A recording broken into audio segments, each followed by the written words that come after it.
Fairfax Media has sold its stays accommodation business for $220 million to US holiday rentals group HomeAway. Mediaweek's James Manning has all the details of this deal, James. Yeah, great result. Commentary was that they paid $6 million for, I think one of the partners got $6 million. I think the total price was around 12, but I'm not sure if that included some other assets as well. But look, yeah, a great win for them. I just wondered, should they be hanging on to stuff like this? I don't know, but it's good to get $200 million in the bank.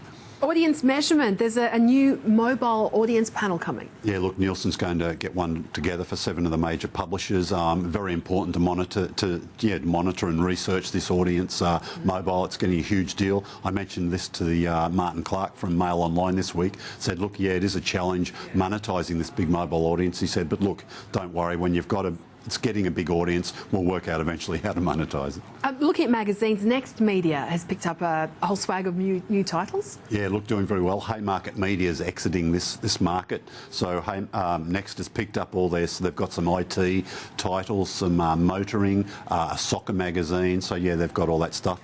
Next Media could be the next big major, I think.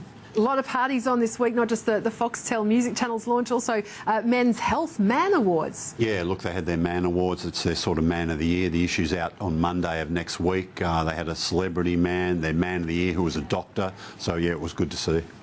Turning to the TV ratings now, and this is week 48, the top 10. Let's have a look at the free-to-air first, and Dancing with the Stars for 7 there, James. Yeah, this is the last official survey week of the year, so yep, 7 doing very well and picking up that last week with a couple of the top shows there. Okay, and just turning the page, then we can have a look at the rest. The news is Sunday night. Yeah, New Tricks doing well for the ABC. Turning to subscription TV, week 48, top 10, and Grand Designs, number one spot there. Continuing to do well, yep. Lifestyle, 2 of the top 3, or 3 of the top 5, in fact, with Selling Houses repeat, still doing very well for the channel as well.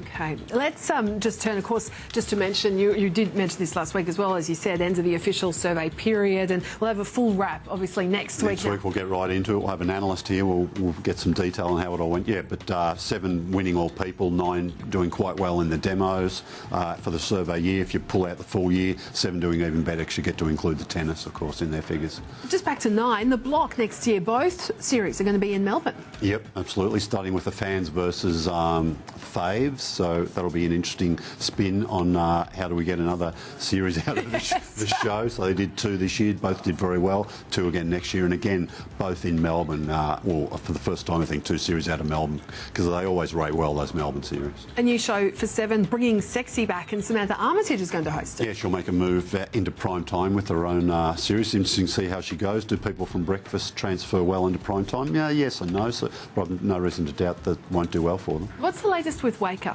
and Adam Boland? Yeah, look, Adam's gone on leave again, so yep, look, don't want to make any predictions here. I want him to come back because he was one of our best interviews this year. Very animated guy, and he's great copy for us. But look, second time off from the show. When people are away from shows for a long time, it starts to, often they don't come back, but let's just hope he does come back. Wake Up. Studio 10, which is sort of critically the more successful of the 2 programs. Not very much difference in the audiences though, but Studio 10 is starting a weekend sort of compile of the week's highlights, both on Saturdays and Sundays. 10 appointing another news executive from 7. Yeah, John Ciafetti, or Chuff, I think he's known to most people. He's been at 7 recently, also been at 9. He's returning to 10 to be their Sydney head of news, and he'll be working with Peter Meakin there next year.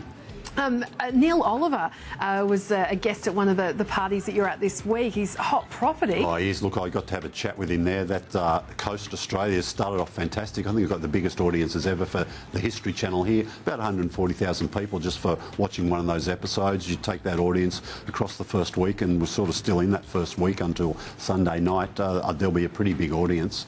He's coming back. There'll be an announcement soon about another series. I think he'll be on air possibly sometime next year, also on the History Channel. And just very quickly, the Rolling Stones are coming. You got some great stats.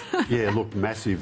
They've been racking up some big figures. They've only announced the Adelaide tour until they announced the other dates this week. Could take something like $14 million just that one show, maybe even a little bit more in Adelaide. Massive ticket prices though, Bridie. I hope you're saving up your dollars. I sure am. Great to talk, James. Of course, yeah, next week, our Year in Review program, special program with James Manning, starting at 2 p.m. Eastern Daylight Savings Time. Thanks for your company from the team here. Goodbye.